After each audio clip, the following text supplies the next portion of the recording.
Welcome to the National Gallery. My name is David Gariff. I'm a senior lecturer here. And this is a continuation of our summer lecture series. This summer we've been focusing on masterpieces in the permanent collection in the West Building, so old masterworks for the most part. And you've heard lectures, if you've been coming all summer, on the Dutch collection, the British collection, the American collection, a lecture on Venetian Italian art. And I'm going to talk today about Central Italian painting in the collection.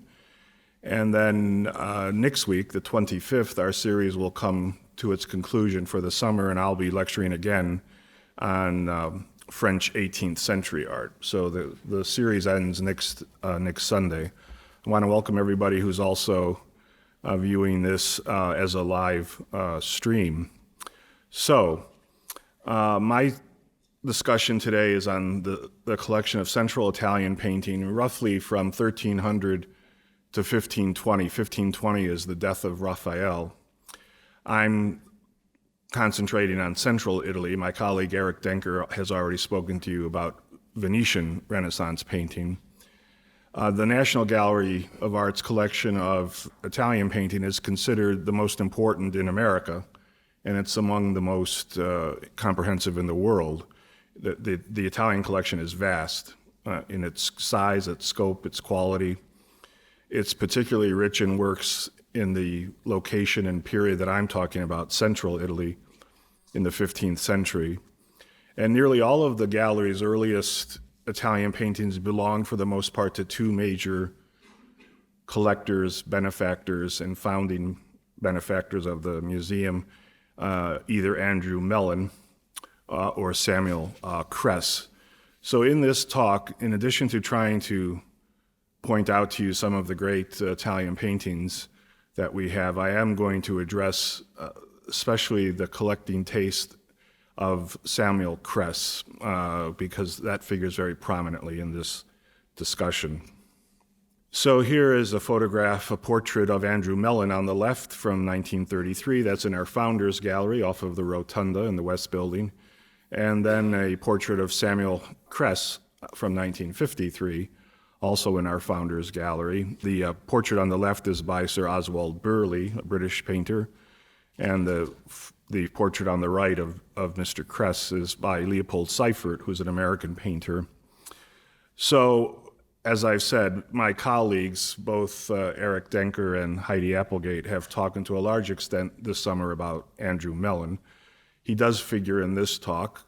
He was, of course, a Pittsburgh industrialist, a financier, U.S. Treasury Secretary, ambassador to the UK, and of course he's the founder of the National Gallery, which he founds in 1937, and his desire was to create a museum for the nation that would rival the great art collections of Europe. And the specific museum he had in mind was the one that he liked to attend when he was in London, and that is the National Gallery of Art in London. Now, as a collector, Mr. Mellon was not a risk taker. He had relatively conservative tastes. And in relationship to Italian art, which is what my subject is, he looked for, obviously always high quality work, but masterpieces, and he acquired works by both Botticelli and Raphael. He did seek out earlier Italian pictures by equally renowned painters, which we'll look at today, some of those. He thought very much about how one would experience his collection when you came to the gallery. Where would you start? What would you look at? What would the chronology be that you would be exposed to? So in fact, the gallery's very first accession painting from Mr. Mellon is a rare Byzantine Madonna. That's in Gallery 1 today. That was something that he owned, and I'll show that to you in a second. He had started acquiring works when he was still in Pittsburgh, but he really began to ambitiously acquire works when he arrived in Washington in 1921. The Mellon collection that was given to the gallery was superb. It consisted of 126 paintings and 26 works of sculpture. Now, Mr. Kress, Samuel H. Kress, was the American dime store magnate. He also sought out masterpieces by the great names. Mr. Mellon's taste ran more to Dutch and English art. but Samuel Cress's taste was specifically Italian painting, and he acquired them not haphazardly, but systematically, knowing exactly what he needed to build the collection and how to put it together in an art historical as well as in terms of his taste. His goal was to build the largest and most comprehensive collection of Italian paintings in private hands. He originally intended to found his own museum, but then he was persuaded to join his holdings with Mr. Mellon's when it became clear that there would be this newly established National Gallery of Art. By 1941, when the gallery opened to the public, Cress's donation consisted of 375 Italian paintings and 18 sculptures. His lifelong devotion to Italian art can be seen in archival photographs that I'm going to intersperse throughout this talk that show his apartment that was located at 1020 Fifth Avenue across the street from the Metropolitan Museum of Art. Because I think it's important, and I'm trying to combine also the way Mr. Cress lived with these pictures as then how we live with them now in a museum, because there are different factors at work. Of course, Mr. Cress had a brother, Samuel Cress had a brother, Rush Harrison Cress, who's depicted in this painting on the right, also by Leopold Seifert from 1953. Illness incapacitated Samuel Cress in 1946, and his younger brother is Rush Harrison Cress. He took over the leadership of the family's foundation. His taste was, again, it was specifically Italian, but he expanded the collection beyond the Italian focus, adding works by Albrecht Dürer, Matthias Grunwald, El Greco, Rubens, Watteau, and Ingres. He also amassed one of the world's greatest collections of Renaissance bronzes, some 1,300 statuettes, plaquettes, and medals. And these, for the most part, he gave to the National Gallery.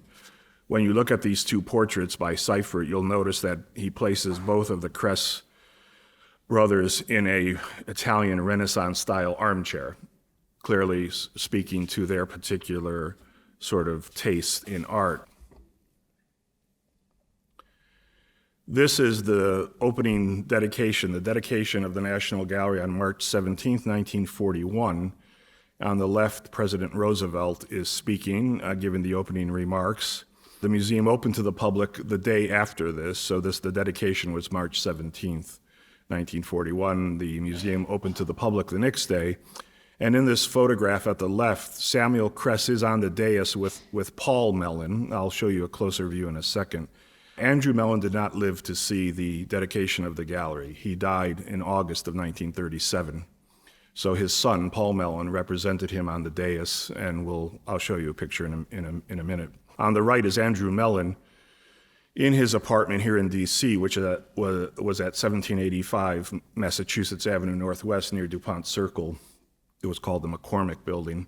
He lived on the entire top floor. And this is, over the mantle, is a painting that we now have at the National Gallery, A View on a High Road by Hobbema, the Dutch painter, that's hanging over his fireplace. Mellon's collection, he donated his art collection, which was valued at somewhere around $25 million, to the United States government, and then he added another donation of $15 million to build the museum that would house his works. In our archives, we have these letters that are the exchange of letters between Samuel Cress and Franklin Roosevelt regarding the gift of the Cress collection to the National Gallery. The letters date July 1st and 7th, 1939. And I thought I would read you some excerpts from this correspondence. On July 1st, 1939, Cress writes to Franklin Roosevelt. He says, "My dear Mr. President, recalling the interest which you expressed in art in our country when I called on you several years ago, I am writing to inform you, regretting that I cannot do so personally, that I am arranging to give to the National Gallery of Art in Washington for its official opening my collection of Italian paintings and sculpture, which conclusion I arrived at after various conversations with representatives of the gallery for over a year. This will require the removal of practically all the paintings from my home, making, of course, a great change there, but I feel that any loss in that way will be compensated by the knowledge that my collection of Italian paintings and sculpture, into which I have put much time and great investment, will have found a permanent home. So then he puts in that letter as well, and that's sort of the second page here. He says to the president that he's also going to inform the Board of Trustees of the National Gallery about his desire, and that's what is essentially now starting on page 2. I won't read you the whole thing, but he says now to the board, "Gentlemen, over a period of many years, I have quietly acquired a collection of paintings and sculpture, particularly works of art representative of the Italian school, with the object of someday donating my collection to the public for exhibition and study in our country. Besides bringing from Europe as many as I could, I have made great effort to keep in this country paintings and sculpture that would otherwise very probably have been returned to Europe and have become permanently part of the great European galleries. I have done this in order that my Italian collection might include as many works as possible of the great Italian masters." He goes on, and then he says, "I have followed with interest the establishment of the National Gallery of Art in Washington and the construction of the great edifice there to house the nation's works of art." And he goes on again, I'm just moving rather quickly here, quote, "Because the gallery and the works of art which it will contain will be for the benefit of all the people of the United States and will be accessible to so many citizens of this and other countries visiting our national capital, it seems most suitable that others should contribute to the collection being formed there. And it is my wish, therefore, that the works of art which I have acquired should become part of the National Gallery collection and be exhibited in the gallery building now being erected in Washington." Then it gets a response from Franklin Roosevelt on July 7th, and the president writes, "My dear Mr. Kress, your decision to present to the people of the United States your priceless art collection is in keeping with the broad spirit of the Congress in establishing the National Gallery of Art, primarily as the home of the Mellon collection. It has been the hope of those who have the welfare of the National Gallery at heart that other private gifts would supplement the treasures included in Mr. Mellon's collection. I am, therefore, most grateful for your letter of July 1st, in which you embody a letter to the Board of Trustees of the National Gallery of Art, setting forth the generous terms of your proposed gift. Not only are the treasures you plan to bestow on the nation incalculable in value and in interest, but in their bestowal you are giving an example which may well be followed by others of our countrymen who have in their stewardship art treasures which also happily might find a home in the National Gallery." Of course, as you know, Mr. Mellon did not want the museum to be named the Mellon Museum. He insisted that it be named the National Gallery of Art for just this reason that Roosevelt refers to, because if it were the Mellon Museum, other collectors would not want their collection in the Mellon Museum.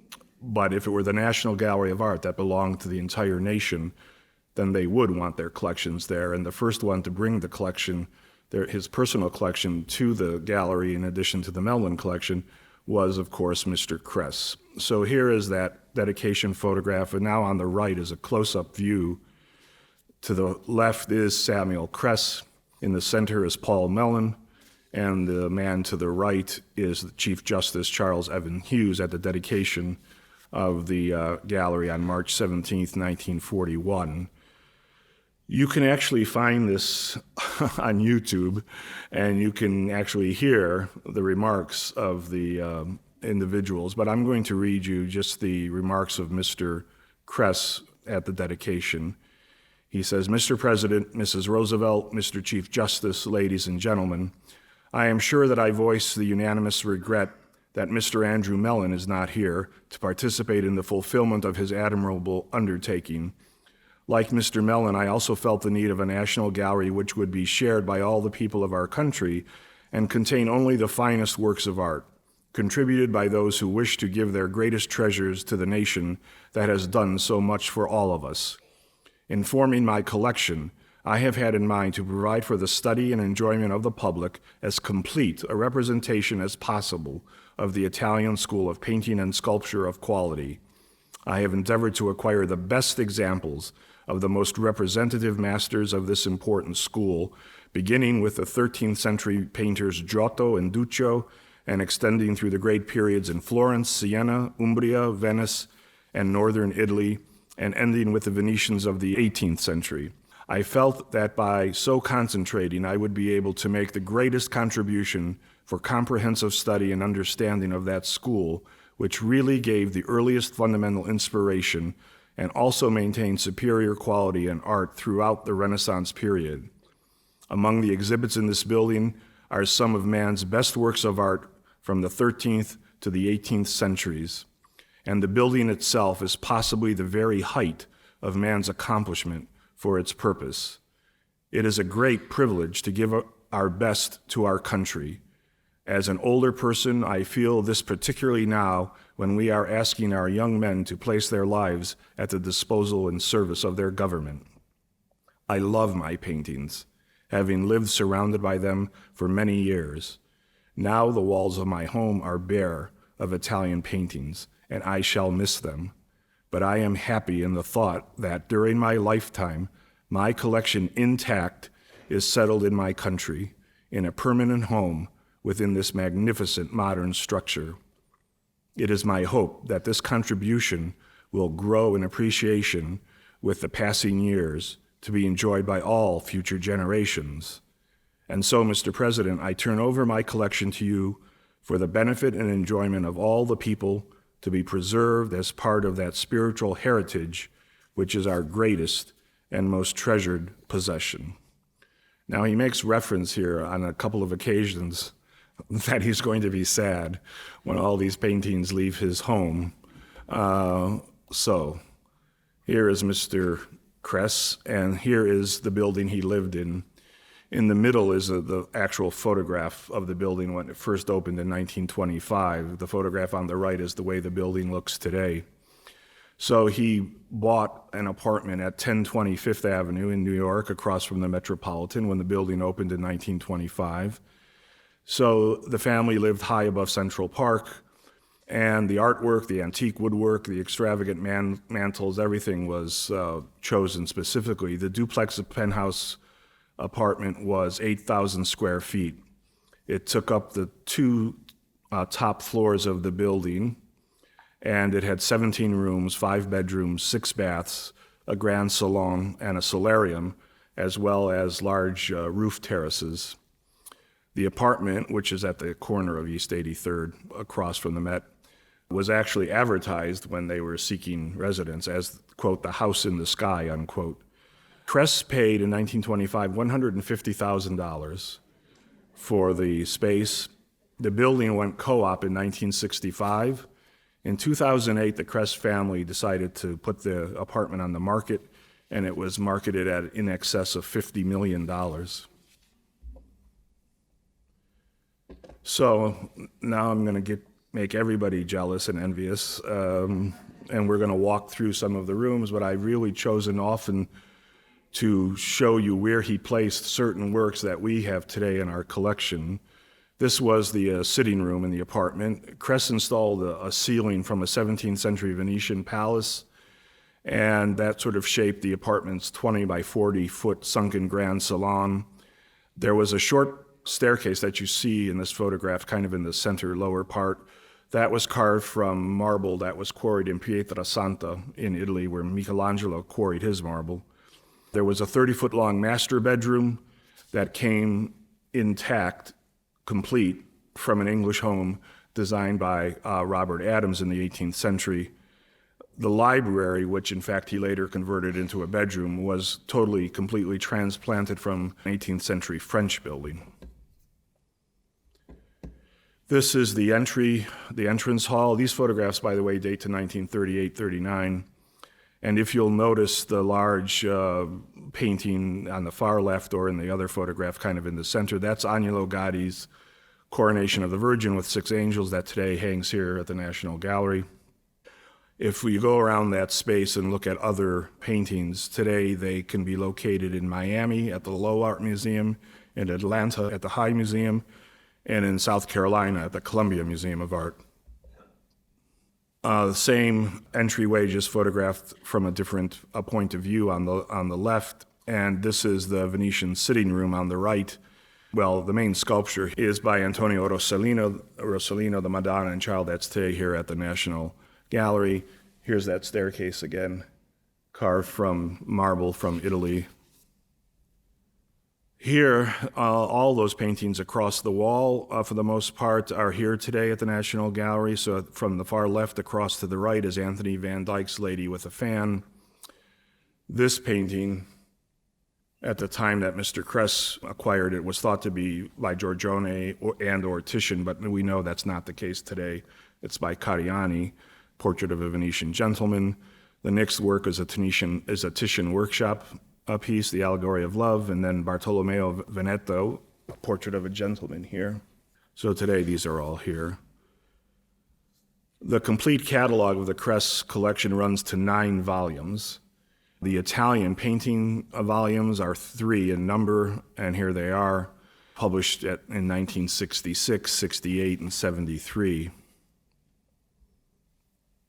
Of course, Samuel Kress created the Kress Foundation, and that led to his generous gifts to various museums across the United States. So Mr. Kress had begun to collect Italian Renaissance art in 1920. In 1929, he established the Samuel H. Kress Foundation. The first seminal gifts were the ones to the National Gallery, which begin in 1939. And while most of his collection came here to the National Gallery, Kress then donated European art to 90 institutions in 33 states, making art accessible to areas formerly without such cultural resources. The dissemination of the collection wasn't completed until 1961. Mr. Kress was adamant about the fact that paintings should go to those cities that had his dime stores and that were not major cultural centers. His first, I'm not saying, I'm going to say something now. His first store was in Memphis, which is not to say that Memphis wasn't a major cultural center, but many of his 5 and dime stores were in much smaller cities, and now they all have paintings from Mr. Kress. So looking at our collection of Italian painting in the West Building, we start literally with Gallery 1 and circulate around. In my case, I'm going to end over here in 20. Gallery 1 houses the earliest Italian paintings we have. And as I said to you, I'm going to limit the geographical location of this talk to central Italy. So that means Tuscany, Umbria, and the Marches will be my main areas. I'm not going to venture north to Milan or Lombardy. This is Gallery 1, which houses the earliest Italian paintings that we have. And this is where we have this painting on the right, which is a Byzantine 13th century Madonna and Child on a curved throne from 1260 to 1280. It's tempera. And this is the first gift of Mr. Mellon. This is so we call this sometimes the Mellon Madonna, which was the gallery's first accession painting, the earliest painting in Mr. Mellon's collection. It is a very rare Byzantine Madonna. In Gallery 1, facing the Byzantine wall, we have these 2 very significant paintings. These are by the Sienese painter Duccio. The Nativity with the prophets Isaiah and Ezekiel on the left, which is a Mellon picture. And this is a very interesting comparison because the Duccio on the right, the calling of the apostles Peter and Andrew, is a Kress picture. So in the very first room, we have Mr. Mellon and Mr. Kress speaking to each other with the same work of art, because both of these paintings came from a magnificent large altarpiece that's today in Siena, the so-called Maestà. So this comparison is particularly poignant, significant. The Nativity has the original frame still, the engaged frame that was part of the Maestà. That's not the case with the picture at the right. Both of these pictures came from this. And this is the great Maestà that's in Siena at the Museo dell'Opera del Duomo in Siena. The Maestà was painted between 1308 and 1311.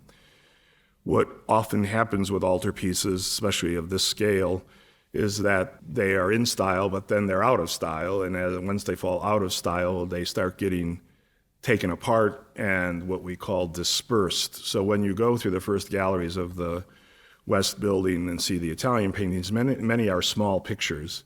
And that's not because they were painted intentionally just to be small, but they were part of a much larger altarpiece. So today, this is the front side of the Maestà, which was also painted on the back. 13 panels of the Maestà have been dispersed today. 6 of them are in the United States, and 2 of them are at the National Gallery. So the other ones are at Philadelphia, the Philadelphia Museum of Art, Mount Holyoke College in Massachusetts, the Frick Collection in New York, and the Kimball in Fort Worth. Those are just the ones in the United States.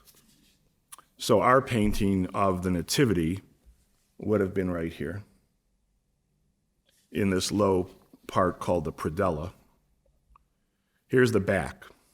What's fascinating and interesting about we have many predella paintings from dispersed altarpieces. And what's interesting about that is that normally when an altarpiece was put into place, the predella is what would have been at eye level. And the predella would have been the scenes that would have been most narrative to sort of tell a story about the other larger paintings above them. So here's the Duccio still in its original frame. This was purchased by Mr. Mellon on April 26th, 1937. And in fact, it is his last gift to the National Gallery. He died 4 months later in August of 1937. I was speaking recently to David Allen Brown about this, and our curator, and he made the point that how thrilling it is to understand that when you look at this painting with its original engaged frame, this was the painting, this whole Maestà was carried in triumph through the streets of Siena when Duccio finished it, brought from his studio to the cathedral, so you can almost feel and understand that that picture with that frame was carried through the streets of Siena in 1311. In this talk, I can't go into a lot of analytic detail about style and all the things that these paintings require. I've spoken extensively about these paintings in various gallery talks and also lectures. The Byzantine tradition, though, is relevant to the Duccio, and this is a Byzantine icon on the right from Athens that speaks to what Duccio was aware of in Siena. The Byzantine tradition lingered in Siena longer than it did in Florence.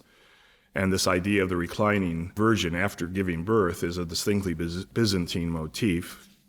If you want to learn more about this painting, come to my Christmas story talk when I go into extensive analysis. When you look at a predella, you have to understand that paintings were in a particular sequence. And if you're looking at a dispersed panel, you might not understand how they went together in the context. So here is our painting on the upper right of the Nativity. And when you look at the prophet Isaiah in our painting, he's looking out of the painting, which would seem very strange, unless you knew the painting that was next to him. And the painting that is next to him is the one I'm showing you here, which is another dispersed panel from the Maestà that's today at the National Gallery in London, and that is the Annunciation. Isaiah's prophecy foretells the birth of Jesus. And as a result, he looks to the panel that would have been placed next to him, which is the one that's in London today, here. So this is the way they would have gone together. Our first room has the Byzantine tradition.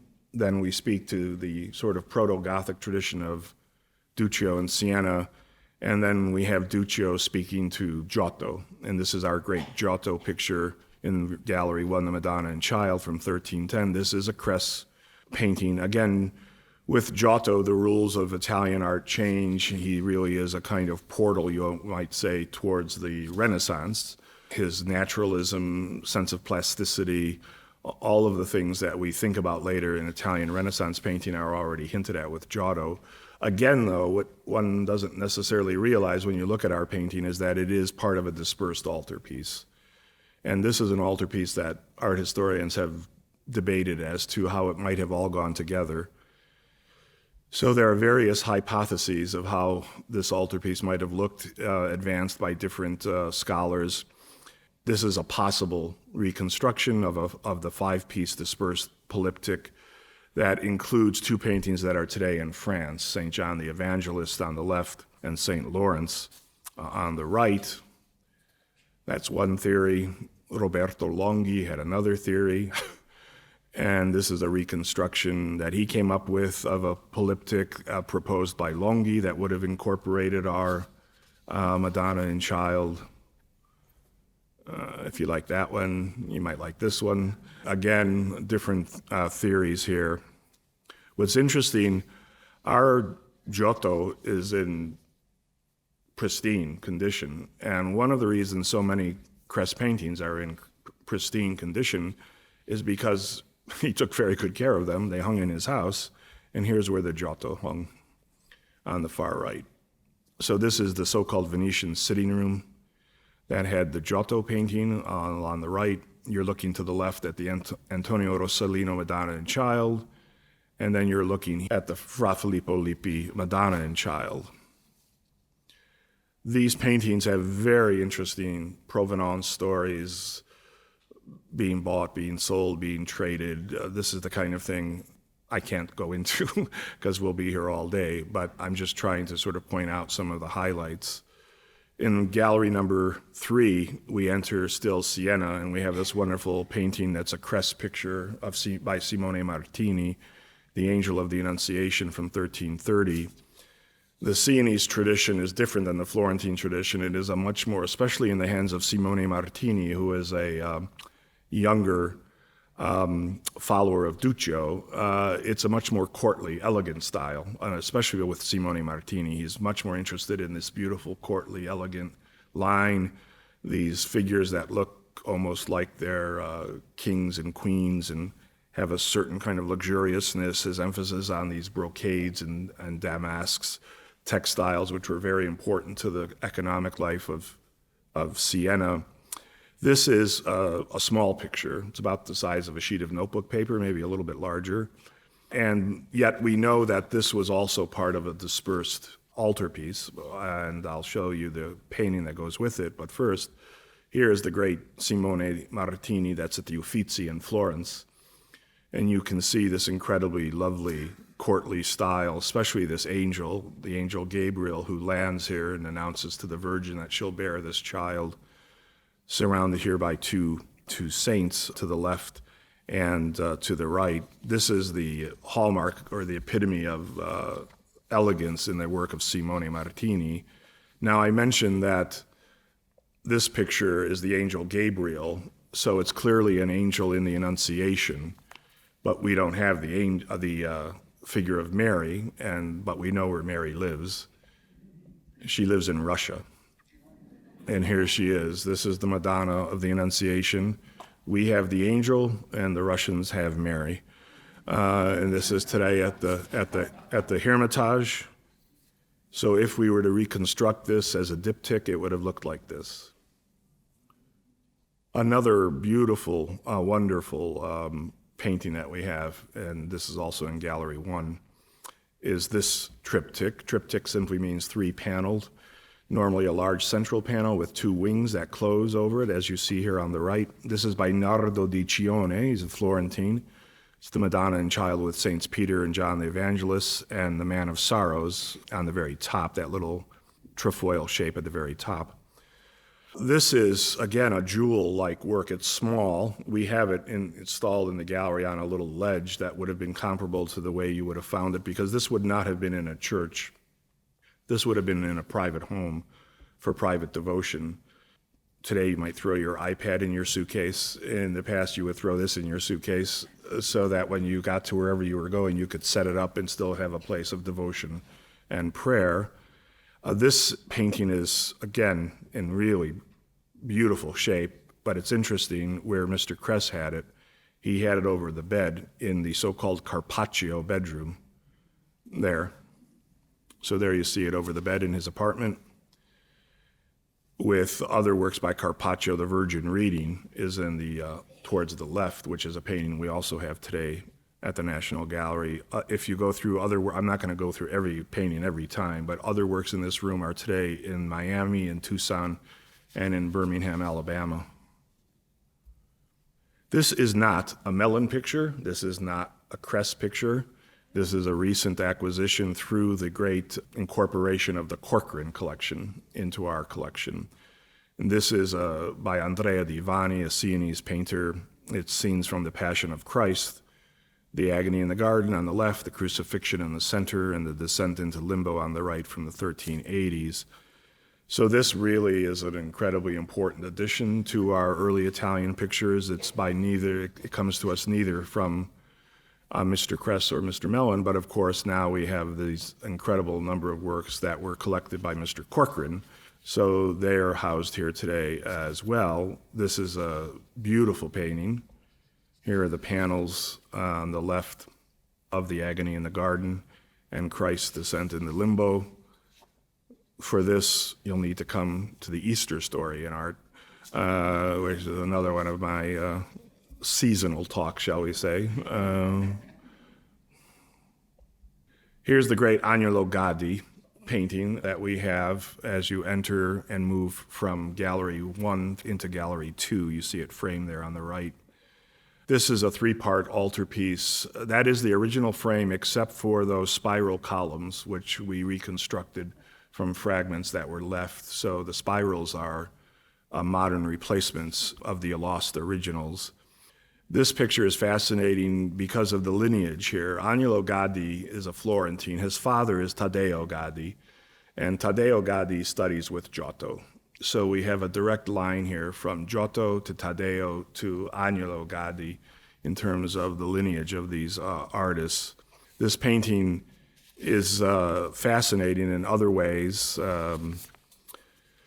When you look at the saints, that's Andrew with his cross upon which he was crucified. That's Benedict, who holds then the rules of the Benedictine order, that open book. Saint Bernard of Clairvaux is a Cistercian, which is an offshoot of the Benedictines. But what's interesting is that both Benedict and Bernard are wearing the robes of a Cistercian, which means this probably was for a Cistercian monastery. So they dress up Benedict in a Cistercian garment. Then that's St. Catherine of Alexandria. This is another painting I spend a lot of time on at Christmas time, but this is by Giovanni di Paolo. This is a Kress picture from Mr. Kress, the Annunciation and Expulsion from Paradise from 1435. You'll notice this is a single panel, but it has 3 parts like a triptych. The part to the far left is the Expulsion.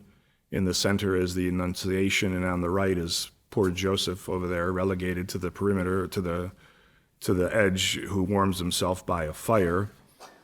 This painting has a lot of significant iconography in terms of how Gabriel is treated in relationship to Mary, Mary's pose, and the colors that she wears. Again, it's in beautiful condition. Here's the scene of the Expulsion, and then of Joseph. And then in the expulsion scene, because they're being expelled from paradise, from Eden, which is all fertile and fecund, you see all these bunnies and things running around and flowers that are blooming.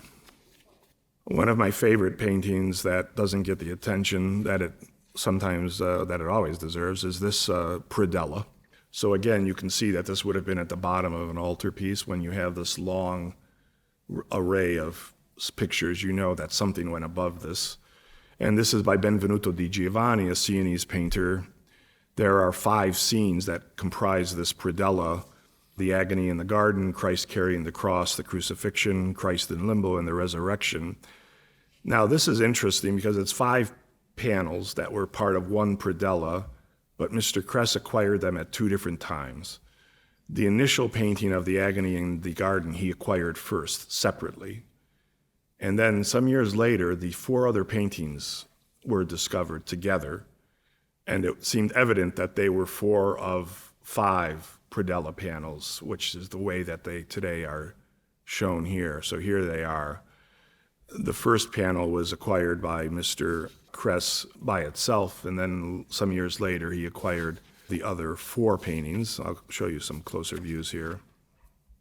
What's interesting is when we go back to that entrance hall and we scrutinize the wall and look at the paintings, there is that first predella panel.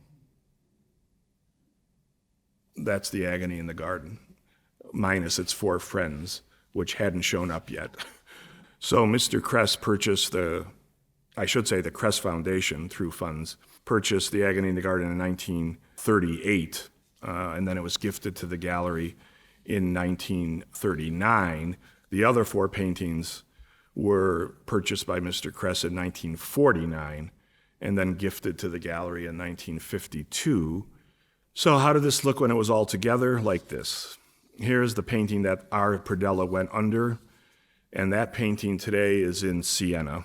So today you go to the museum in Siena, the Pinacoteca in Siena, to see this Ascension of Christ on the left. It's a large painting, and this was originally painted for a monastery, Sant'Eugenio, in Siena, but today it's in the museum. And our predella fits with this painting that's today in Siena, and if you were to put them together, this is how it would have gone. This is the reconstruction here. So our predella would have fit below the painting that's today in Siena. Again, when this would have been installed in the church, in the monastery, wherever, the predella would have been more or less at eye level. You would have had to look up at the big part of the painting. Just taking you through quickly the Agony in the Garden, Christ carrying the cross. Benvenuto di Giovanni is a painter who clearly came out of the miniature tradition of illuminated manuscript. He has an incredibly jewel-like, precise miniature quality to the details, certainly a Gothic tradition to these long, spindly kinds of forms. Here's the crucifixion. All of these date to 1491. Christ in limbo and the resurrection on the right. Now, one of the most interesting rooms in Mr. Kress's apartment was this room. This was the so-called Venetian sitting room, again, but this is a color slide of a different wall. And if we just read across from left to right, there's Pesolino's crucifixion with St. Jerome and St. Francis. That's here today. Duccio's calling of the apostles Peter and Andrew, which we've talked about, from the Maestà, in a different frame, of course. The angel Gabriel and the Madonna are by Masolino. The painting I just showed you, Giovanni di Paolo's, where is that? Right there. Annunciation, I just showed that to you. The Madonna and Child in the center is by Domenico Veneziano. And you see a predella panel as well, St. Francis, which I'll show you in a minute. There's Filippino Lippi's Tobias and the Angel, Giovanni Bellini's St. Jerome reading, and all of these paintings are today here at the National Gallery. And to a certain extent, with some liberties, when you enter Gallery 4 in the West Building, Gallery 4 is a loose approximation of this room. A number of the paintings that were in this room are today in Gallery 4. Here's a Masolino on the left that's in Gallery 4. This is not a Kress picture. This is a Mellon painting.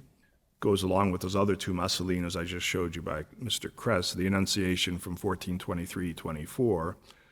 But again, they kind of, Mr. Mellon and Mr. Kress speak to each other here, because the Masolino Annunciation is a Mellon picture, but the painting on the right by Fra Carnevale, another Annunciation, is a Kress picture. So there are good examples of how 2 different artists in Florence dealt with the theme of the Annunciation, but most especially how they dealt with the idea of perspective. And of course, we give higher marks to the Fra Carnevale, literally because he has a perfect one-point linear perspective that takes you right out that door into the garden in the distance. All the orthogonals recede. Things are either at eye, what it's above eye level descends, what's below eye level ascends. Even the architecture here on the right, this arcade, quotes Florentine architecture, specifically Brunelleschi's Ospedale here in Florence. So the Fra Carnevale painting is a very progressive painting. He wants to make sure that we know that he knows all of the leading artists in Florence at this time. We have two other small paintings in this room that you might just walk by because they're very modest, but they're among, again, the most important paintings. And they relate to this great picture on the left. This on the left is the St. Lucy altarpiece. That's today in the Uffizi. It dates to 1445 to 47. It was painted for the main altar of a church in the Via dei Bardi in Florence. It was probably there until the 18th century. And then, much like the Maestà, it got dispersed. The other panels that were part of the predella were dispersed. So I'm showing you the reconstruction on the right of the painting with what would have been the original predella panels at the bottom. And today, those predella panels are in various locations. Two are in the Fitzwilliam Museum in Cambridge. One is in the Gemäldegalerie Gallery in Berlin, but the other two are here at the National Gallery. So these two pictures of St. Francis receiving the stigmata and John the Baptist removing his cloak into the desert are here now at the gallery, and here they are. So these two small panels would have been at one time part of the St. Lucy altarpiece. We're very fortunate to have two of these panels here.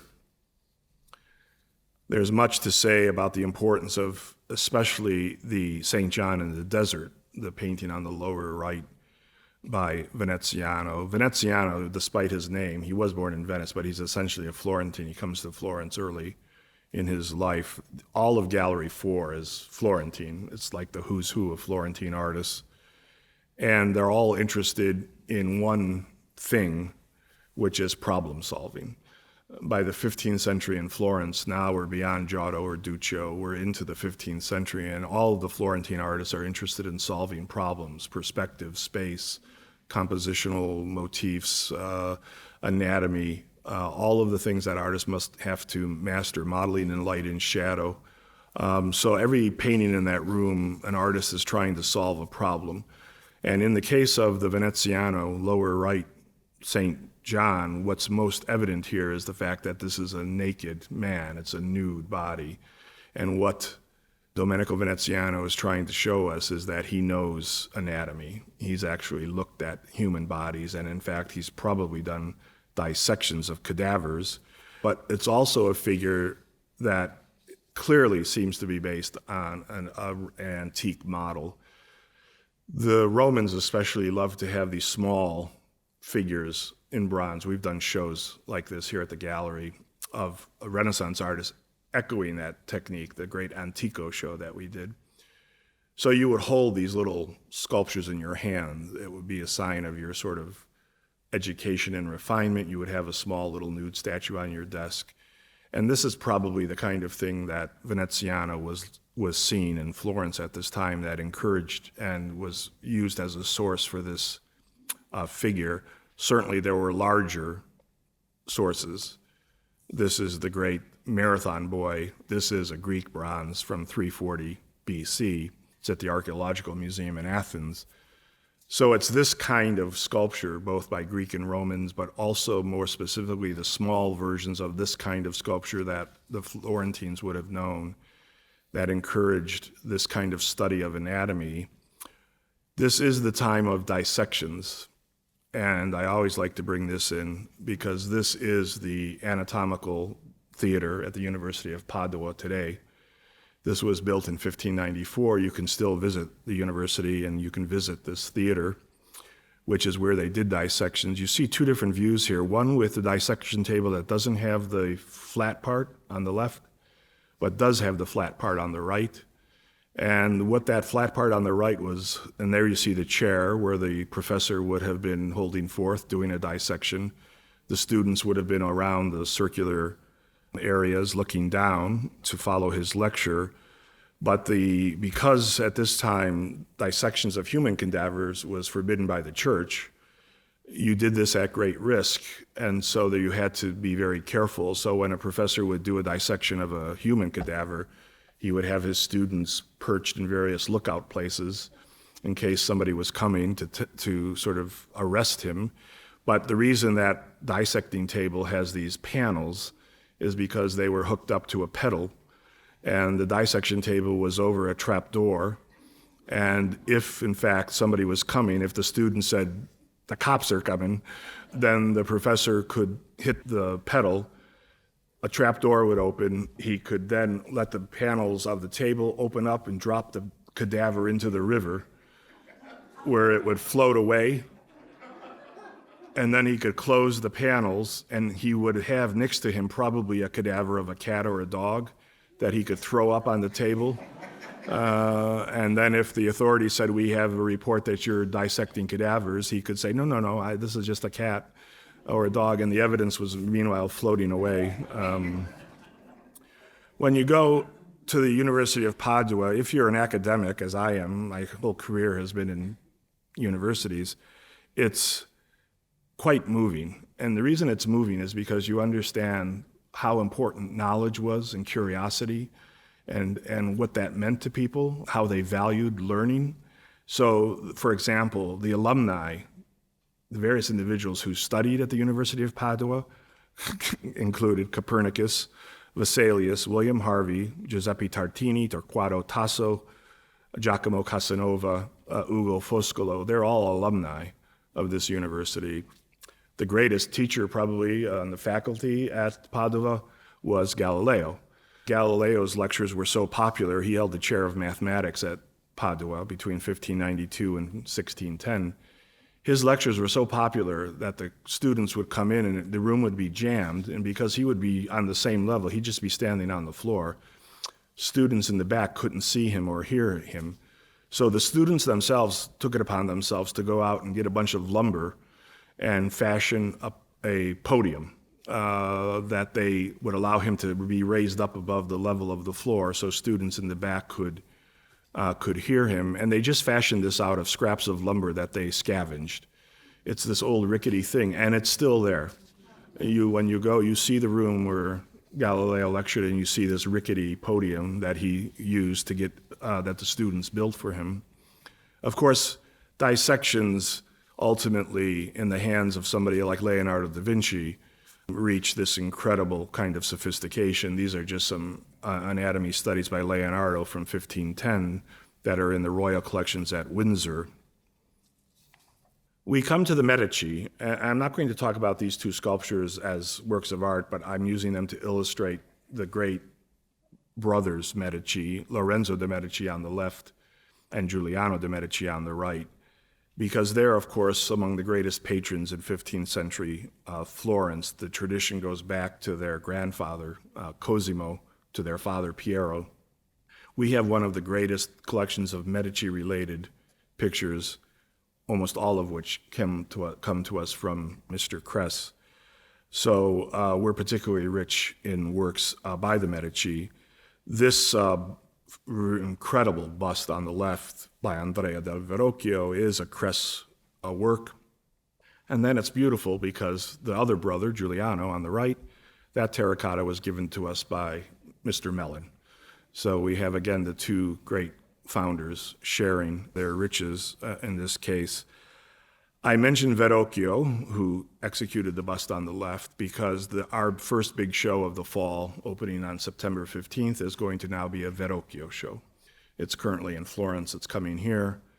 These works will actually be, we have now deinstalled these sculptures. They're on their way into a new location in the West Building for the exhibition that will open on September 15th. So you'll want to see that. So one of the greatest Medici pictures we have is the Adoration of the Magi by Fra Angelico and Fra Filippo Lippi. It is a Kress picture, comes to us from Samuel Kress. This is a painting that has a very, very important, rich provenance. We can chart this through an inventory all the way back to the time of Lorenzo de' Medici. And in fact, we know from the inventory how much the Medici paid for this picture. They paid 100 florins. It was the most expensive work in their entire collection. When you go to the inventory, you read this passage on the inventory where it says, quote, In the large ground floor bedroom called Lorenzo's bedroom, a large tondo, Our Lady and our Lord and the Magi who come to bring offerings from the hand of Fra Giovanni. Fra Giovanni refers to Fra Angelico. And then the man who made the inventory writes florins 100. So he was making a list. And this was after the death of Lorenzo. Giuliano had died prior to Lorenzo. The Medici fortunes took a sort of downward turn. They began to sort of to sell off some of their properties and works, and that's when this inventory was created. Here is the painting hanging in Mr. Cress's apartment on the left, and you'll notice the frame. He had it in a square frame with a circular cut. You'll notice that's not the frame we have it in on the right. This is the frame that we have on the right. So the current Fra Angelico frame, when you see this picture, is a replica frame made to look period. But this frame was created in 1955, and it was carved by a Florentine carver, frame maker. But it's based on a Botticelli frame of the Madonna of the Pomegranate. If you go to the Uffizi, there's a painting, the Madonna of the Pomegranate, that has a frame, and that frame was the model for our frame. So when the carver was looking for a 15th century example that he could follow, he chose that Botticelli frame. So you can see that it changed from the way Mr. Cress had it into the way that we see it today. It hung here. This is the Medici Palace in Florence, the Palazzo Medici Riccardi. It is a tondo, circular picture, which is particularly significant and distinctly Florentine. The circle had all kinds of importance for the Renaissance. This is Leonardo's great drawing of Vitruvian Man, in which he puts the human figure circumscribed by a square and a circle. So the geometry and perfection of the circle and of the square, this idea that for the Renaissance, God was the ultimate geometer, God was the ultimate mathematician, and the divine resided in these perfect forms. That relates to the development and birth of the idea of a tondo, of a picture that is round. That type of picture was not ever found in a church. It was for a domestic architecture, so it would be in a palace. But there's a more specific source for a tondo, and it is this kind of object here. You might think this is a tondo picture, the way it's displayed right here, but in fact it's not. It's a platter, just photographed vertically. This is what is called a desco da parto. And this is the one that's at the Met in New York City. And it's by an artist who was particularly important. His full name was Giovanni di Ser Giovanni Guidi, but we call him affectionately Lo Scheggia, which in Italian might translate as Old Splinter Face. He is the brother of Masaccio. But Lo Scheggia's had some type of muscular affliction, and one side of his face was different than the other. There was a droop to one side of his face. So his face looked somewhat fragmented, and he was nicknamed Lo Scheggia. He made his fame, not like his brother painting frescoes, he made his fame painting desco da parto. A desco da parto is a birthing tray. It is the kind of thing that a wealthy woman, a wealthy family, would present to a woman who was pregnant, who was about to have a child, and it would be used to bring to the woman in her bed whatever she might need, medicines, salves, liquids, drinks. In other words, it was like a serving platter, but it was circular. And if you were the Medici, you would not just go buy one of these off the rack, which in fact you could in Florence. If you were not wealthy, you would go to a cabinet, to a carpenter who specialized in making these. He would just have a bunch of them pre-made, and you would just buy one. It would have no painting, no design. It would be very simple. But that's not good for the Medici. So here, the Medici's birthing tray, the childbirth tray, the desco da parto that's at the Met, which has survived, is this one that has a scene of the triumph of fame on one side, and the coat of arms here on the other side of the Medici family and the Tornabuoni family. So this is the great desco da parto at the Met by Lo Scheggia from 1448-49. This was created to celebrate the birth of Lorenzo de' Medici. So what happened here is Piero de' Medici marries into the Tornabuoni family. He marries Lucrezia Tornabuoni. They have initially daughters. He's getting worried about that because he needs a son. So he commissions this Desco da Parto to be made. Maybe it was a kind of hoping he could sort of increase his luck. And sure enough, Lorenzo is born. And this is the birthing tray that was made for Lorenzo. This was of tremendous personal significance to Lorenzo de' Medici. He kept it his entire life. When we have that inventory that I just read to you about the Tondo of Fra Angelico, this man who makes this inventory mentions that this Desco da Parto is also hanging on the wall in Lorenzo's bedroom. In other words, this Desco is there when he's born. It's the last thing he sees when he dies. It's still on his wall. This is what a Desco would look like. In other words, once it had performed its function as a serving tray, then you would flip it up and put it on the wall, and then it would look like a Tondo. And that is the origin of a circular picture. So here is an engraving on the left, a woodcut, not an engraving, that shows a Desco da Parto. And that shows you it's not something you then throw into a closet or something. It's important enough that it actually hangs. We have other examples. Here is the great fresco by Ghirlandaio at Santa Maria Novella in Florence of the birth of John the Baptist. And you notice the woman brings in fruit on a Desco da Parto. And here's the woman who has a little cloth over it. Because if it had a wonderful painting on it, you don't want to spill things on it. So you might cover it with a kind of a placemat or a little piece of tablecloth. Here you see. So that is the origin of a Tondo. And here is our great Tondo by Fra Angelico, but also worked on by Fra Filippo Lippi. Again, this has a long history. It's commissioned by Cosimo de' Medici from Fra Angelico. Fra Angelico is a very busy, popular artist. He lays out this picture more or less, but he paints really only the Madonna and Child, gives it over later, 20 years later.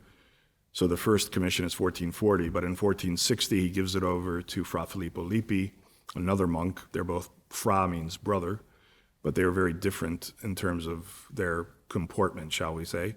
And Fra Filippo Lippi paints the rest of this picture, except for the Virgin. Here's the difference between the Virgin Mary painted by Fra Angelico and Joseph painted by Fra Filippo Lippi. Many, many iconographic details here, the crumbling wall, the parapet, the young semi-nude boys, the peacock, the hawk, the pheasant, etc., all of which have great significance that I've spoken about, and I'm sure you know, those of you who come to the gallery. The peacock is a symbol of everlasting life. It was believed in antiquity that the peacock's flesh never decayed even after death. In Christianity, it just takes that over as the idea of everlasting life in Christ. The hawk and the pheasant are distinct Medici symbols. The parapet crumbling is this sort of, because that's Roman architecture. With the birth of Christ, we have the passage from the pagan world to the Christian era. Those young boys, art historians have waxed a lot of ink on who they represent, what they represent. They may very well be the neophytes who are now accepting Christianity. Some of them are on one side of the wall, some are on the other side of the wall, and that could be significant. I always give credit to my wonderful colleague and friend that I miss because he's retired, Russell Sale, who was here for a number of years. Russell did very extensive research on this picture and specifically on the iconography of the birds. And he came to the conclusion that, in fact, it wasn't a painting just painted by Fra Angelico and Fra Filippo Lippi, but in fact, it was also painted by Benozzo Gozzoli. This is our painting on the right that we have at the gallery, The Feast of Herod and the Beheading of John the Baptist by Gozzoli. Russell pretty conclusively proved that those birds, which look very strange, they look like they're cut and pasted, were indeed added later by Benozzo Gozzoli. And he wrote about this in this article that appeared in Burlington magazine in 2007. He even got the cover of Burlington, which is kind of a big deal. Art historians, we don't have a lot to hang our hats on, but But that was pretty nifty. So if you want to read all about this picture, here's the article. Burlington Magazine, January 2007. The title of the article was Birds of a Feather, the Medici of the Adoration Tondo in Washington. The Adoration of the Magi continues to be a Medici subject, and in another, this is interesting because this is a Mellon picture here by Botticelli, the Adoration of the Magi. The Medici had a particular affinity for the Magi because they identified with the Magi and they saw themselves as the Magi of Florence. They brought Florence wealth and gifts and prestige and status. They founded a confraternity of the Magi. The Feast of the Magi is the Epiphany on January 6th. We know that Lorenzo de' Medici was born on January 1st. We know that. But to further cement the link between the Medici and the Magi, he changed his birthday to January 6th. He just said, no, I was really born on the 6th. So the reason why we have so many Magi pictures that are Medici related, so the one on the right was commissioned by Cosimo de' Medici, but the one on the left would have been a whole different generation of Medici, the young Lorenzo and Giuliano, and they're still commissioning Magi pictures. So here we have Mr. Kress and Mr. Mellon again. The Botticelli is a Mellon picture, the Adoration of the Magi on the left, and the Fra Angelico, Fra Filippo Lippi is a Kress picture on the right. We also have, I mentioned to you, we have among the greatest, we have an incredibly important collection of Medici-related objects. So here's the Botticelli portrait of Giuliano de' Medici on the left. In the same room where Mr. Kress hung the Adoration, he hung this portrait here. So there you see it. This picture relates the Botticelli to the Pazzi conspiracy, this attempt by the Pazzi family to drive the Medici out and to assassinate both Lorenzo and Giuliano. They missed Lorenzo, but they got Giuliano. They stabbed him 19 times. And he died they decided to do this, by the way, on Easter Sunday in church when they knew both of the brothers would be there together. If you're going to kill them, you have to kill them at the same time in the same place. Lorenzo escaped into the sacristy, but Giuliano died on the altar, or basically on the altar. And that leads to another important Kress work, which are these medallions. This is by Bertoldo di Giovanni, a Florentine sculptor. With the assassination of Giuliano, the survival of Lorenzo, a whole host of artists created works that celebrated the survival of Lorenzo but commemorated the death of Giuliano. And these two medallions are particularly significant. The one on the left shows Lorenzo de' Medici, and the one on the right shows Giuliano. These are sometimes called the Pazzi conspiracy medals. They're both Kress collection works, both from Mr. Kress. This one that shows Giuliano shows him being assassinated.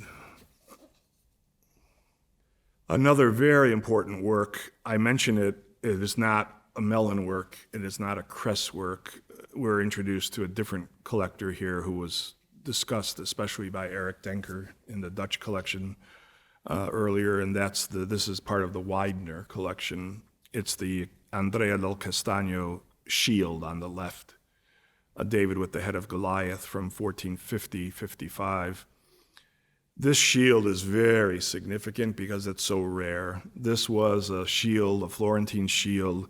It was not meant to be used in war, but it was meant to be used in parades. It was essentially a decorative parade shield. What's unusual is that usually these shields would have had just an escutcheon or a coat of arms, but this has a subject, an actual scene of David slaying Goliath, which is unusual. Within that, Andrea del Castagno treats so many important 15th century Florentine ideas about painting. The pose itself is significant because it probably echoes this sculpture on the right, which is a Roman sculpture. This is a Roman marble copy after a Greek original. The Dioscuri were the sculptures of the horse tamers, these figures that looked like they were reining in a horse. The reins are missing here. So this is a way you see a Renaissance artist translating a classical source. And educated Florentines would know this. They would know that that pose is based on a Roman prototype. And that would show their sophistication and also Andrea del Castagno's sophistication. So everybody would feel smart. You notice he wears the short tunic and he rolls up his sleeves. That's not accidental, because Andrea del Castagno would have also dissected cadavers and would have learned much about anatomy. So why should I cover up what I know? I'm going to show you the legs, and I'm going to show you calf muscles and the quads and everything else. Same with the arms. So that's again with a purpose. He shows wind blowing the tunic. He shows clouds scudding by. He shows rocks and vegetation. In other words, we have a landscape here. So we have wind, clouds, rocks, vegetation, anatomy, classical sources. It has dramatic narrative. It's telling a story.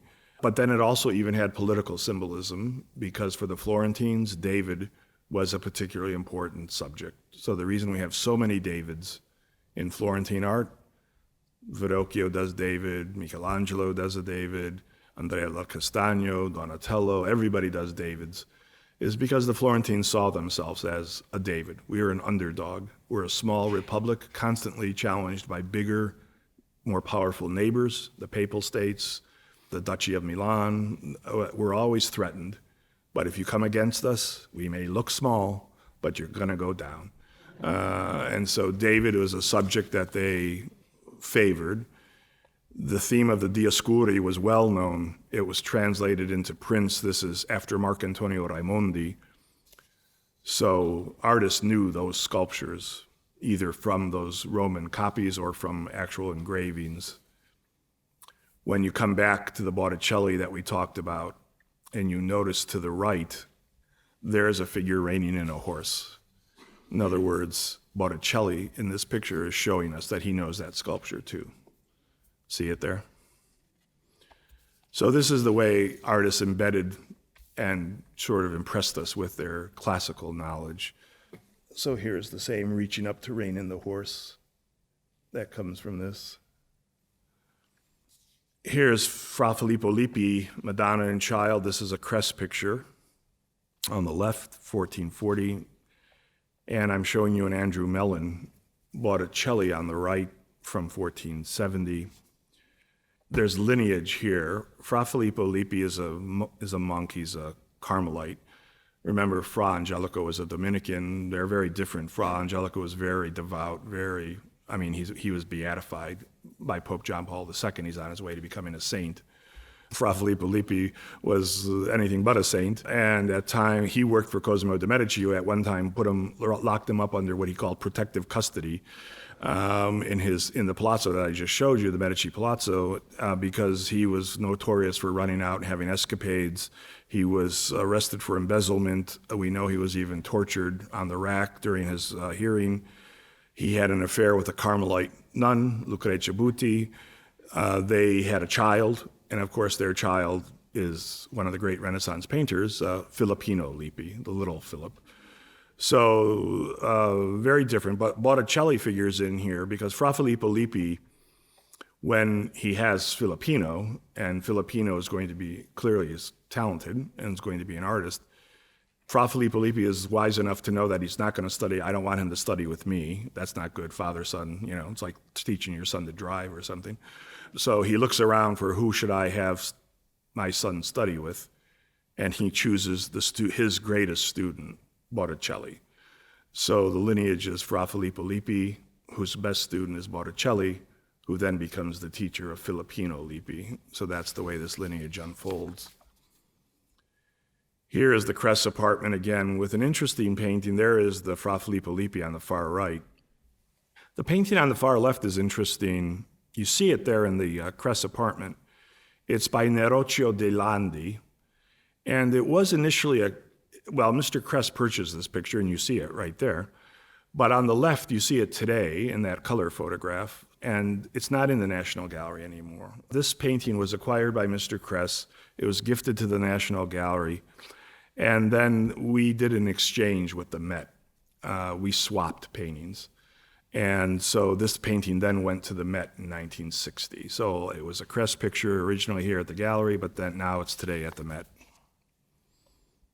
Here's Botticelli's Portrait of a Youth on the left, and here is Filippino Lippi. So this is the teacher, Botticelli, and the student, Filippino. This hangs in the room of our humanistic portraits, which houses, of course, the great Ginevra that I'll mention in a second. This is Filippino Lippi's Pietà. This is a Kress picture.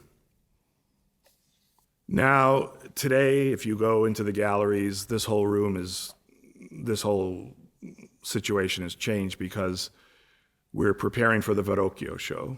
And this picture of the Ginevra da Benci will be in the Verrocchio show. So we have taken it down. And when we have exhibitions that require us to move or take things down, that's the time we send things to a lab to analyze it, look at it. But we might also do other things. And we've decided to reframe this picture. So when you come back in September to see the exhibition, Ginevra will have a new frame. This is the frame that we currently have on Ginevra da Benci. Here it is here. This is a 16th century frame. It's most likely Venetian. It's what we call a casetta, a little box frame. So it looks like a box because this painting is painted on both the front and back. But it'll change now. A number of works that are in our permanent collection will be moved now to be included in the Verrocchio show. And this will be one of them. So this is the great Leonardo Ginevra da Benci, 1474.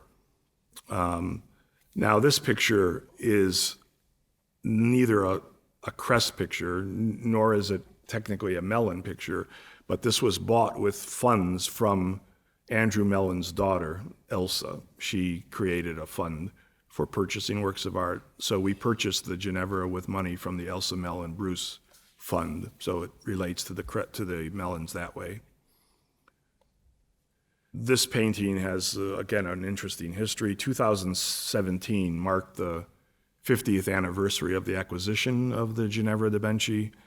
It had a very interesting and very kind of secretive, spy-like way that we finally acquired the painting. It was put on public display in Washington for the first time on March 17th, 1967, which was the 26th anniversary of the opening of the National Gallery.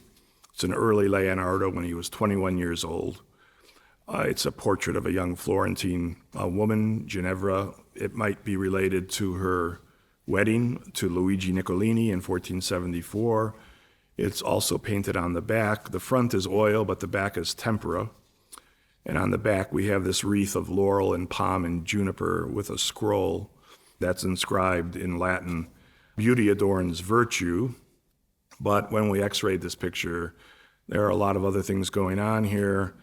There's another inscription that was underneath, the one that we can read, and that's an inscription of the motto of the humanist Bernardo Bembo, who was the Venetian ambassador to Florence, who we know greatly admired Ginevra in a Platonic way. They exchanged poems, etc. And Bembo's motto can be seen in X-ray, which was virtue and honor. So it's likely that perhaps Bembo, who had something to do perhaps with the creation of this picture, which leads us to then wonder if in fact it was painted as a wedding portrait or if it was a portrait that relates to Bembo's admiration for Ginevra. This will all be further discussed if you come to the Verrocchio show, because when we looked at the Ginevra, we realized, of course, that this painting at some point in its history was cut down. Today it's a square, but we know that originally it was not a square, it was a rectangle. And at some point, this painting lost a good 4 or 5 inches from the bottom. And to try to recreate what the painting might have looked like required research that related especially to Leonardo's teacher. Leonardo's teacher was Verrocchio. So what might have Ginevra looked like before it was cut? We haven't found that piece. That's been discarded. Maybe it'll turn up on the Antiques Roadshow.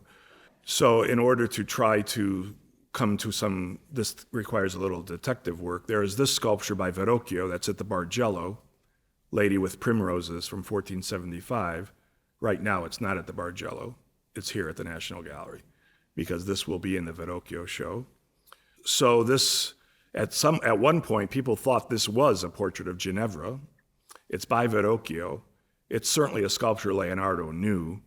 And so perhaps this is what our Ginevra looked like when it was intact, with the hands holding this little flower. You approach the problem from another end. Well, let's look at not just the Verrocchio side, let's look at the Leonardo side. And you find this drawing in Leonardo's sketchbooks, Study of Hands, from 1474. That's in the Royal Library at Windsor today. The question is, could this have been what was underneath Ginevra? Can you play with this drawing? Then you create a computer program, you might squash it a bit and move it around to see if it could have fit underneath what we have of Ginevra. And when all of that was done, this is what we think the painting looked like. So this painting lost the bottom, but also that little strip on the right was also lost. It was cut there. So we think that this might have been what Ginevra looked like when she was intact. While we were doing all that, where that little yellow circle is, we found Leonardo's fingerprint, which then leads you to wonder, okay, probably because of that area where you're receding back into that blue atmospheric perspective, that's where you have a lot of subtlety of atmosphere. And clearly Leonardo probably felt that the brush, even a red sable brush, which is very soft, would be too harsh. So he probably just would move the paint with his fingers.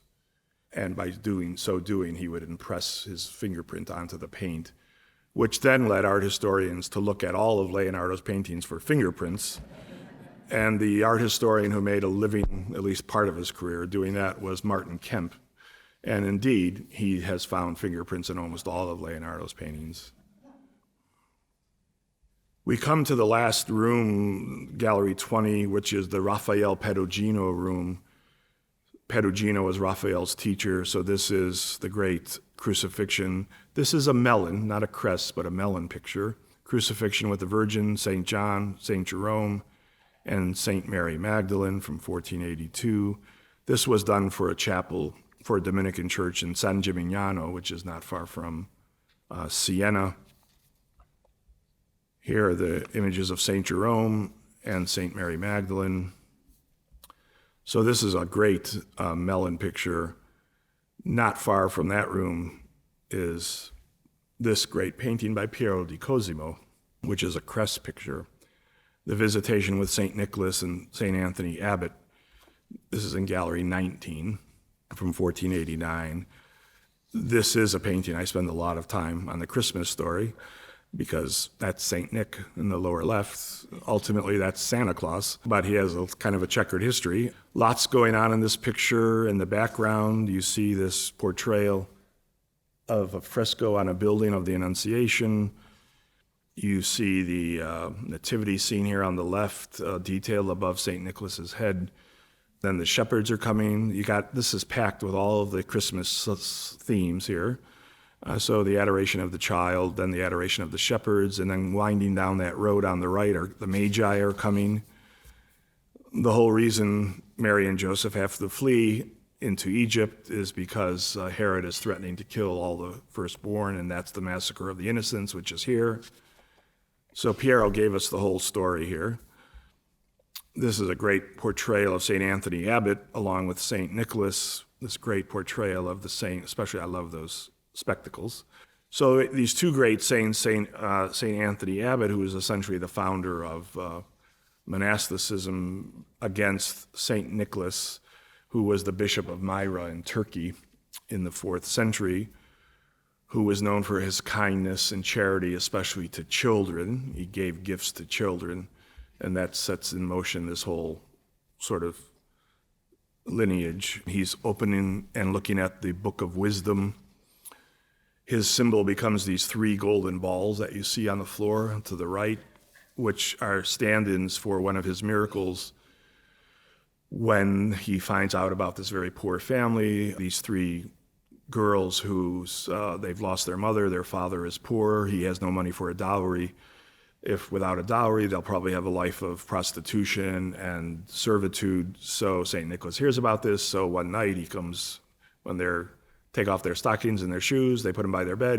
They go to sleep. He comes to the window and he throws these 3 balls through the window.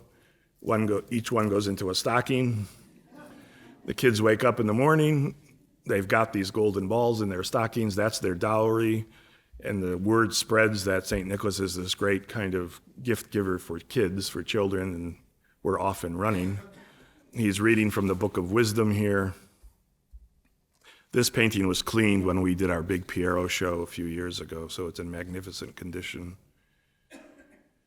The visitation is when Mary visits Elizabeth, so they're both pregnant, Mary with Jesus and Elizabeth with John the Baptist. So you see this little sprig of wallflower on the ground, in the foreground.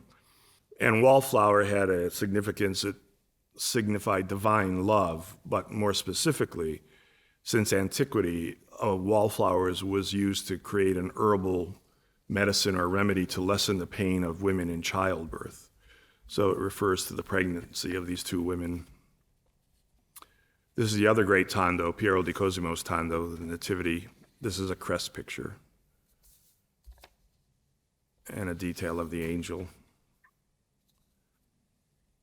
In Gallery 20 with the Raphaels and the Peruginos is this Bacchiacca painting, The Flagellation of Christ. And here it is in his apartment again. This is a wonderful painting about perspective and anatomy once again. In essence, those 2 flagellators who are whipping Jesus are a verso recto. You see the guy on the left, then you flip him over, he's on the right. It's the same pose. And what Bacchiacca is saying is, I can do this guy from the front, but I can also do it from the back. So he just flips him over. The great Raphael, St. George and the Dragon. This is a Mellon painting from Andrew Mellon. And I'm showing it compared to the Netherlandish St. George by Roger van der Weyden, which comes to us from Elsa Mellon's fund again, because this is where Raphael was certainly closely looking at Netherlandish painting because of the detail. He, in fact, even knew specifically this picture by Hans Memling, which was in Urbino during Raphael's lifetime. It was brought there by Pietro Bembo. So the vegetation and trees in the Raphael probably are directly related to the Hans Memling picture that he knew when it was in Urbino. The great Madonnas by Raphael, the small copper Madonna on the left, the Niccolini copper Madonna on the right. Here, in essence, the difference between these 2, one is 1505 and one is only 3 years later, 1508, is the difference between Raphael still thinking about his teacher Perugino on the left, the kind of delicacy and turning of the figures, but now on the right, he's starting to think about Michelangelo. And of course, Raphael comes from Urbino to Florence, but then by 1508, he is in Rome. And that leads us to the great Alba Madonna. This was one of the great Mellon pictures he acquired from the Hermitage when the Russians sold off a huge part of their collection. So this is Raphael's Alba Madonna from 1510. Remember, Raphael's born in Urbino, and then he moves to Florence in 1504, but then he comes in 1508. He's called to Rome by the Pope Julius II. This is when Michelangelo is at work on the Sistine Chapel ceiling. Raphael is set to work by the Pope for the stanzas, the Pope's private apartments, but he gets a peek at the Sistine Chapel. It's a long story. Vasari tells us this story because Michelangelo really locked up the door, wouldn't let anybody in. But Bramante had the keys because he was the foreman, so everybody sneaks in when Michelangelo's not there. And Raphael sees the ceiling at that point, it was probably about half finished, and he can't believe what he sees on that ceiling. He can't believe the turning and the twisting, the torque, the muscularity of those figures. And what the Alba Madonna is Raphael's ability to synthesize the 2 great painters he most admired. Leonardo da Vinci on the left. This is the Virgin and Child with St. Anne by Leonardo, who creates this kind of pyramidal composition for stacking figures in a very beautifully harmonious and stable way. With Michelangelo. So this is the Sibyl, the Erythraean Sibyl on the left and the prophet Isaiah on the right from the Sistine Chapel. The torque, the musculature, the turn of these figures. Raphael is the smartest kid in the class. He's always raising his hand. He always knows the answer. And his ability to just synthesize. He can look at Leonardo and he can look at Michelangelo and he can just synthesize both ideas. And that's what he does in the Alba Madonna. These are some drawings for the Alba Madonna, the Virgin and Child on the left with St. John the Baptist. What's interesting is the sketch on the right is a man. It's a seated male figure. All he's working on here is the pose. How am I going to have the Madonna posed? So he's just using a male model here. There's also significance here to the plants, as we were just talking about with Piero di Cosimo. You see on the left, this is lady's bedstraw. It's a type of plant. It's a yellow wildflower. Again, this was believed to have medicinal properties to ease the pain of childbirth. It was also said or believed to have been found near the manger where Christ was placed when he was born. At the top right is cyclamen, which alludes to the Virgin's love and sorrow, and at the bottom are violets for her humility. Upper left, dandelions recall the bitterness of the Passion, and so do anemones, which are cradled in the arms of John the Baptist, that detail on the left. Now here is the frame. We have two great tondos, three if we count Piero, but especially two great ones. The Fra Angelico has a frame that was put on in 1955. The Alba Madonna frame is from 1977. So this was built by that frame maker I alluded to, the great Florentine frame maker whose name is Fabio Bucciarelli. He produces these incredible replica frames. This is based on a frame that is surrounding a painting by Luca Signorelli in the Uffizi. It's the Holy Family in the Uffizi. The great Bindo Altoviti by Raphael. This is, again, a very important crest picture. This was believed all the way through the 19th century to be a self-portrait of Raphael, but we know it's not. It had a huge impact on 19th century Romantic painters, on Ingres and others in France especially, but we've come to learn that it is a portrait of the Florentine banker, Bindo Altoviti. Bindo had just gotten married to his great love, Fiammetta, who was also the daughter of a prominent banking family. Bindo was sent to Rome on business. He was basically stationed in Rome. And we think what's going on here is that Bindo wanted his young wife to have a portrait of him to remind her of his love for her. And that's what is going on. Bindo Altoviti was a close friend of Raphael. So this painting was given to Bindo's wife, Fiammetta Soderini, so that whenever she thought about strain, she could look at her husband lovingly, looking at her. He has his ring on his finger, his hand is over his heart. He has this very seductive come hither look, which in essence was the idea that everybody thought Raphael looked like, which is totally not true. But this painting had such an incredible history in affecting our ideas about who Raphael was and what he might have looked like and all of that, even though it wasn't Raphael. It is Bindo Altoviti. So the Alba Madonna is 1510. Raphael dies in 1520. With Raphael's death, we move out of the High Renaissance into a period that we refer to as Mannerism. And we can be introduced into Mannerism with another great crest picture, which is this one on the right, the Bronzino Holy Family. Everything about the Raphael that is harmonious and logical and beautifully articulated, and the space and the perspective is now given a kind of strange exaggeration, elongation, convolution. Mannerism totally turns its back on all the high principles of the Renaissance. In other words, if Raphael was perfect, and everybody said he was, what the heck am I supposed to do if I'm following perfection? So Mannerism is very different. It was a different time. The Reformation in 1517, outbreaks of the plague, the sack of Rome in 1527. Mannerists are living in a different world, and that even is represented here by a Cress picture. And to end with this portrait of Cress, and I want to return just to the thoughts of Cress as expressed during his dedication remarks, and my final remarks will be his remarks at his dedication when he says, quote, "I love my paintings, having lived surrounded by them for many years. Now the walls of my home are bare of Italian paintings, and I shall miss them. But I am happy in the thought that during my lifetime, my collection intact is settled in my country in a permanent home within this magnificent modern structure. It is my hope that this contribution will grow in appreciation with the passing years to be enjoyed by all future generations.